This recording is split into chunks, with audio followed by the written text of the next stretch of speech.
Opo, Ma'am Je.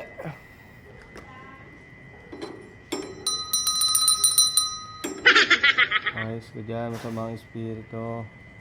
Naway kunin ang parcel na to. Palisin yung demonyo na yan. Ayun. Ma'am Je, delivery ma'am. 30 na lang, discounted na. What? Hindi pa ba yan? Hindi pa. Ay, tawagin mo po siya. Hindi nga sumasagot eh. Ano natin? Walang iniwan na pambayad. They ask you how you are, you just have to say that you're fine when you're not. Patay, 30 lang, hindi pa nag-iwan. Ano na ba yan? Kay Je.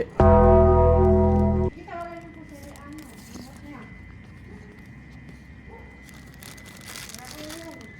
Oo, okay. Aray ko. Sabi na nga ba, cancel na naman. 30 pesos, kinancel pa.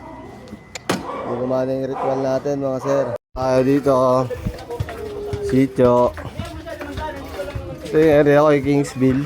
Tapos may ganito. May sitio. Sitio, Cavite. Swerte. Ngayon, meron kaming parcel, isa lang.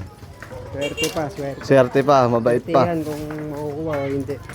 Titignan daw kung makukuha o hindi. O sasabihin na, bukas na yan. Sa anak ko yan eh. Ayan na, ayan na. Ayan na. Ito na.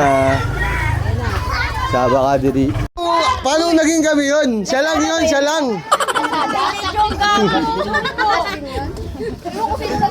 Report mo talaga siya sa singer. Kaya, siya ang i-report mo te. Ba't sa akin ka nagagalit? Tayo mo mamaya kang balik na lang. Ano, sino ba yun? Si Pilay ba yun? Yung i-report mo? Nandito ka sa mga hita namin, baka gusto mo hindi ka makalakas dito. Babantaan na to oh. Ayun oh. Handa talaga yan sa akin. Lahat ng rider na papasok sa akin. Isin lang yung mga tao dito. Wala ba iba to? Tigil na yung bigso na yan. Ano dito eh? Kala ko, alak lang nakakapagbawi, pati bingo pala.